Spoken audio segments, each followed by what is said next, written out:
আজ আমরা দেখতে চলেছি একটি ম্যাজিক্যাল ফ্যান্টাসি মুভি, যেখানে রয়েছে জাদু, দানব আর সুপার ন্যাচারাল শক্তির বিরুদ্ধে লড়াইয়ের এক অনন্য অ্যাডভেঞ্চার, যা আপনাকে প্রতিটি মুহূর্তে রোমাঞ্চিত করবে। তো চলুন গল্পটি শুরু করা যাক। এক রহস্যময় পাহাড়ের চূড়ায় গ্যাগরি নামের একজন ডেমন হান্টার ম্যালকিন নামের এক ভয়ঙ্কর ডাইনিকে বন্দী করেছিল। আর এই ম্যালকিন হচ্ছে ডাইনিদের রানী, যার শক্তি অসীম। অন্যদিকে গ্যাগরি বিভিন্ন অপশক্তির হাত থেকে সাধারণ মানুষদের রক্ষা করে। গ্যাগরি সেই জাদুকরী ডাইনিকে বন্দী করে সেখান থেকে চলে যায়। কিন্তু অনেক বছর পর এক ব্লাড মুন রাতে চাঁদ যখন সম্পূর্ণ লাল হয়ে যায়, জাদুকরী তার শক্তি ফিরে পায় এবং একটি ড্রাগনে পরিণত হয়ে পালিয়ে যায়। এদিকে গ্যাগরির বয়সও বেড়ে গিয়েছিল। সে তার সহকারী ব্র্যাডলির কাছে জানতে পারে পাশের গ্রামে কোনো এক ডাইনি একটি মেয়েকে বশ করেছে। তাই গ্যাগরি ব্র্যাডলিকে নিয়ে সেখানে যায়। যখন গ্যাগরি সেই ডাইনি নিয়ন্ত্রণ থেকে মেয়েটিকে মুক্ত করতে চায়, তখন সে বুঝতে পারে ডেমনটি আসলে জাদুকরী ম্যালকিন, যে ইতিমধ্যে মুক্ত হয়ে গিয়েছে। এবার জাদুকরী তাকে বলে সে আগের থেকেও বেশি শক্তিশালী হয়ে ফিরে এসেছে। জাদুকরী তার সৌন্দর্যে গ্যাগরির সহকারী ব্র্যাডলিকে মোহিত করার চেষ্টা করে এবং এক পর্যায়ে জাদুকরী ডাইনি এক বিশাল ড্রাগনে রূপান্তর হয়ে উড়ে যাওয়ার চেষ্টা করে, কিন্তু তারা তাকে ধরে ফেলে এবং খাঁচায় আটকে দেয়। কিন্তু ম্যালকিন খুব চালাক। ফাঁকটি বন্ধ হয়ে যাবার শেষ মুহূর্তে ব্র্যাডলিকেও সে খাঁচায় আটকে ফেলে। গ্রেগরি ব্র্যাডলিকে বাঁচাতে তো চায়, কিন্তু ম্যালকিন তাকে সেখানেই হত্যা করে। গ্রেগরি তার সহকারীকে হত্যা হতে দেখে সেই খাঁচায় আগুন লাগিয়ে দেয়, কিন্তু জাদুকরী এতই শক্তিশালী ছিল যে আগুনে তার কিছুই হয় না। সে আবারও ড্রাগনে পরিণত হয়ে পালিয়ে যায়। এবার গ্রেগরি অন্য আরেকজনের কাছে যায়, যার নাম টম। সে একটি ছোট্ট শহরে কৃষক পরিবারে বাস করে, কিন্তু মাঝে মাঝে তার শরীর শিহরিত হয়ে ওঠে আর সে কল্পনায় অদ্ভুত কিছু দেখতে থাকে। যেমন সে গ্রেগরিকে দেখে, একটি মেয়েকে দেখে। এবার গ্রেগরি টমের বাবাকে কিছু স্বর্ণমুদ্রা দিয়ে বলে সে টমকে নিতে এসেছে। সে চায় টম তার সাথে কাজ করবে। টমও তাতে রাজি ছিল। আসলে টম হচ্ছে ফ্যালকন বংশের 7 নম্বর ছেলে, 7 নম্বর সন্তান।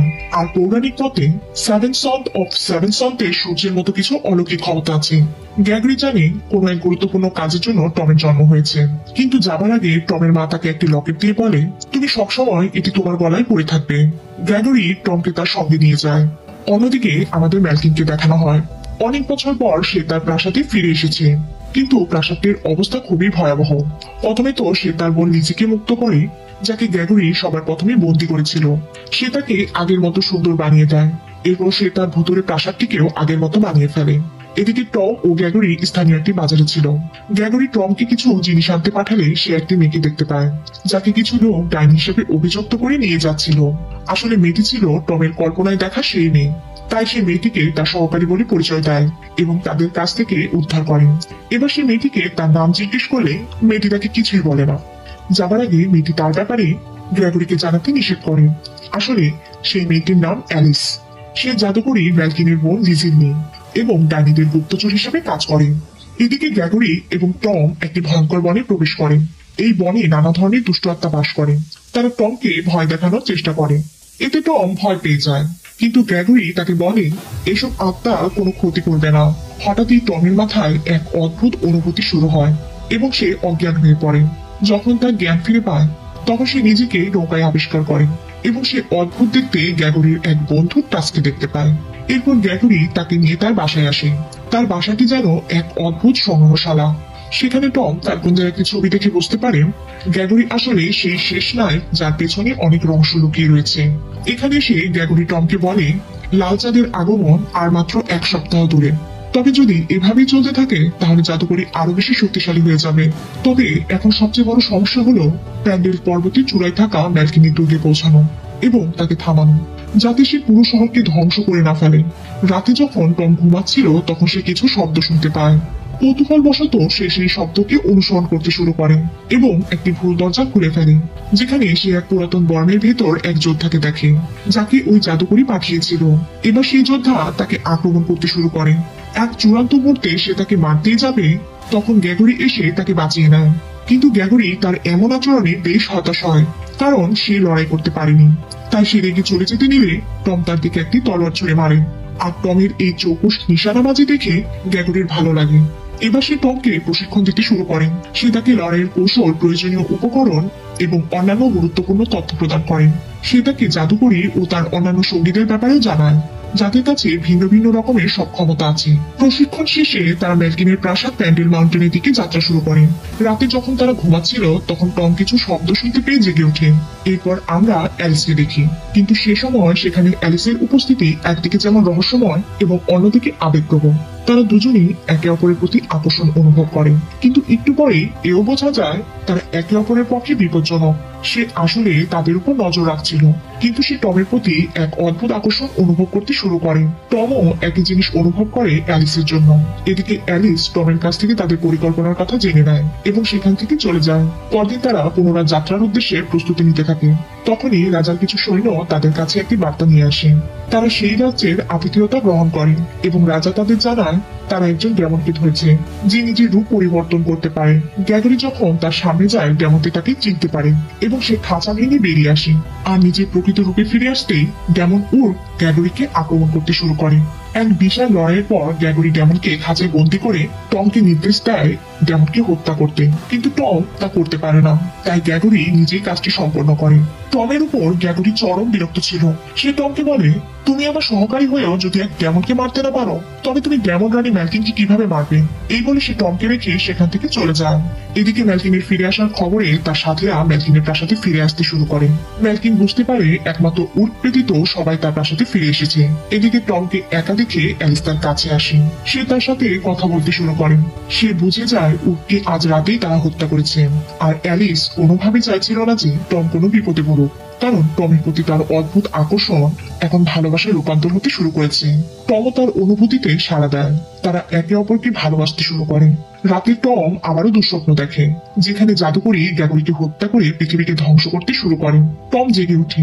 অ্যালিসের কাছ থেকে বিদায় নিয়ে টম গ্যাগরিকে খুঁজতে থাকে। টমকে দেখতে পেয়ে গ্যাগরি তার অতীত সম্পর্কে বলতে শুরু করে। সে জানায় ম্যালকিন প্রথমে এরকম ছিল না। আমার কাছে প্রতারিত হয়ে সে এত ভয়ঙ্কর ডাইনি হয়ে উঠেছে, কারণ আমি বিবাহিত হওয়া সত্ত্বেও তাকে ভালোবেসেছিলাম। আর সে যখন তা জানতে পারে রাগে ক্ষোভে সবকিছু ধ্বংস করে দিতে শুরু করেন। সে আমার প্রিয়তমা স্ত্রীকেও হত্যা করেছে। তাই আমি তাকে আবারও ভালোবাসার ফাঁদে ফেলে বন্দি করে রেখে আসি সেই পাহাড়ের চূড়ায়। কিন্তু এবার সে আরো ভয়ঙ্কর রূপে ফিরে এসেছে। আমি তোমাকে এসব বলছি কারণ আমি চাই না আমার সাথে যা হয়েছে তা তোমার সাথেও হোক। তাদের গতিবিধির উপর নজর রাখতে জাদুকরী তার বোনকে দায়িত্ব দেয়, আর সে তাদের খুঁজতে বেরিয়ে যায়। এদিকে গ্যাগরি টমকে নিয়ে ম্যালকিনের প্রাসাদের দিকে যাত্রা করে, আর গ্যাগরির সহকারী টাস্ক তাদের সতর্ক করতে ছুটে আসে। আর ঠিক তখনই পথে ম্যালকিনের এক ভয়ঙ্কর দানব রুন্দুন তাদের উপর আক্রমণ করেন। মাটি ফুঁড়ে সে বাইরে বেরিয়ে আসে। গ্যাগরি জানায় সে এত বিশালাকার ও শক্তিশালী যে তাকে পরাজিত করা সম্ভব না। তাই তারা নিজেদের জীবন বাঁচাতে ছুটতে শুরু করেন। অন্য কোনো উপায় না থাকায় তারা পানিতে ঝাঁপ দেয়, কিন্তু দানবটিও তাদের সাথে ঝাঁপিয়ে পড়ে এবং টমকে ধরে ফেলে। এবার টম সাহসিকতার সাথে দানবটিকে আক্রমণ করে এবং তারা দুজনেই বিশাল এক জলপ্রপাতের গা বেয়ে নিচে পড়তে শুরু করে। পাহাড়ের প্রচন্ড আঘাতে রুন্দন সেখানেই মারা যায়, কিন্তু টম এই যাত্রায় বেঁচে যায় আর সেই পাহাড়ের ঢল থেকে বাইরে বেরিয়ে আসে। তখনই ডেমন লিজি তাকে হামলা করে, কিন্তু টমের মায়ের দেয়া সেই রকেট তাকে বাঁচিয়ে দেয়। ডেমন লিজি তাকে বলে, এটা তো ম্যালকিনের। আর এই কথা সে ম্যালকিনকে জানাতে উড়ে চলে যায়। টমের সাহসিকতায় গ্যাগরি এবার খুব খুশি হয়। সে তাকে বলে, তোমার গলায় যে রকেট আছে তা ম্যালকিন নিজের শক্তি বৃদ্ধি করতে ব্যবহার করত, কিন্তু অন্য কোনো ডেমন তা চুরি করে নিয়ে নেয়। ফলে সে বেশ দুর্বল হয়ে পড়ে, আর আমি তাকে বন্দি করে রেখে আসি সেই পাহাড়ের চূড়ায়। এবার টম বুঝতে পারে তার মাও একজন ডেমন, আর সে ওই জাদুকরীর লকেট চুরি করেছিল। এদিকে জাদুকরী যখন লকেটের ব্যাপারে জানতে পারে, সে অ্যালিসকে টমের কাছ থেকে লকেট ফিরিয়ে নিয়ে আসার দায়িত্ব দেয়। আর যদি সে লকেট এনে দিতে পারে তবে সে টমকে ছেড়ে দিবে।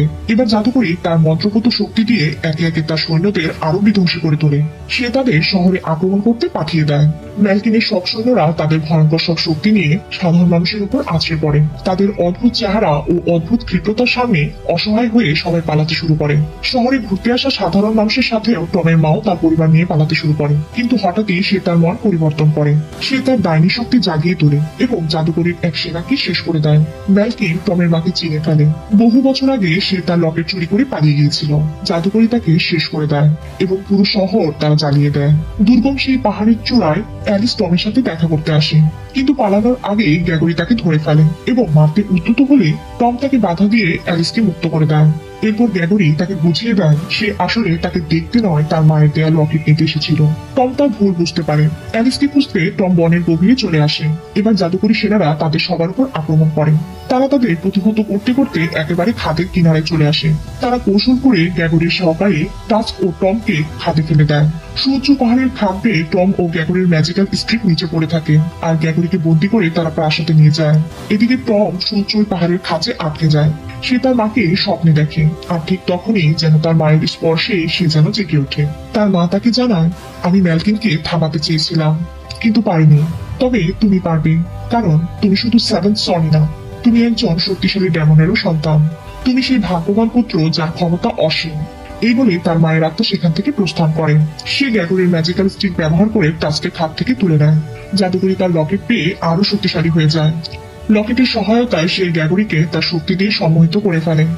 আর এদিকে অ্যালিস জানতে পারে জাদুকরি তার সাথে ছলনা করে টমকে খাদে ফেলে দিয়েছে। তাই সে জাদুকরির কাছ থেকে লকেট কেড়ে নিয়ে পালাতে শুরু করে। ফলে গ্যাগরি তার হুঁশে ফিরে আসে, আর জাদুকরির সম্মোহন প্রক্রিয়া বন্ধ হয়ে যায়। জাদুকরি ক্ষিপ্ত হয়ে ওঠে। সে তার ড্রাগন রূপে ফিরে এসে অ্যালিসের পেছনে ধেয়ে যায়, কিন্তু অ্যালিসের মা তাকে বাধা দেয়। সে চাইছিল না জাদুকরি তার মেয়েকে মেরে ফেলুক। অন্যদিকে জাদুকরির অন্য এক সেনা গ্যাগরিকে মারতে চায়। সে তার ভয়ঙ্কর ডেমন রূপ ধারণ করে। গ্যাগরিকে ভয় দেখানোর চেষ্টা করে, কিন্তু গ্যাগরি তারই অস্ত্র দিয়ে তাকে শেষ করে দেয়। এদিকে টম সেখানে এসে অ্যালিসকে খুঁজে পায়। লড়াইয়ের মাঝে টম তার লকেট খুঁজে পায়, আর এক আশ্চর্য জাদুকরী ক্ষমতা প্রাপ্ত হয়ে একে একে সব প্রাণীদের শেষ করে দেয়। জাদুকরী ও তার বোন ড্রাগন হয়ে নিজেদের মধ্যে লড়াই করতে করতে নিচে পড়ে যায়। নিজেদের মানুষ রূপে ফিরে এসে জাদুকরী তার বোনকেও শেষ করে দেয়। একে একে সবাইকে হারিয়ে হঠাৎই ম্যালকিনের মধ্যে এক গভীর শূন্যতা তৈরি হয়। সে নিজেকে গুটিয়ে ফেলে। গ্যাগরি তার পিছু নেয়, কাছে গিয়ে তাকে ছুরির আঘাত করতে চায়, কিন্তু নিজের প্রিয়তমাকে হত্যা করতে পারে না। জাদুকরী তার গলা চেপে ধরে, যেন তাকে ভালোবাসাই ভুল ছিল। এই ভুলে সে সব হারিয়েছে। তখন টমের ছুঁড়ে মারা একটি ছুরি তার গায়ে গেঁথে যায়। গ্যাগরিকে ছেড়ে দিয়ে জাদুকরী সেখানেই মারা যায়। টম সেখানেই ম্যালকিনকে পুড়িয়ে দেয়। টমের আশ্চর্য ক্ষমতা ও সাহসিকতায় খুশি হয়ে গ্যাগরি তার হাতে ডেমন হান্টারের একটি চিহ্ন এঁকে দেয়। পরবর্তী ফ্যালকন যোদ্ধা হিসেবে তাকে দায়িত্ব বুঝিয়ে দিয়ে সে অজানা পথে প্রস্থান করে। গল্পটি ভালো লাগলে লাইক ও সাবস্ক্রাইব করে চ্যানেলটিকে বের করতে সাহায্য করুন।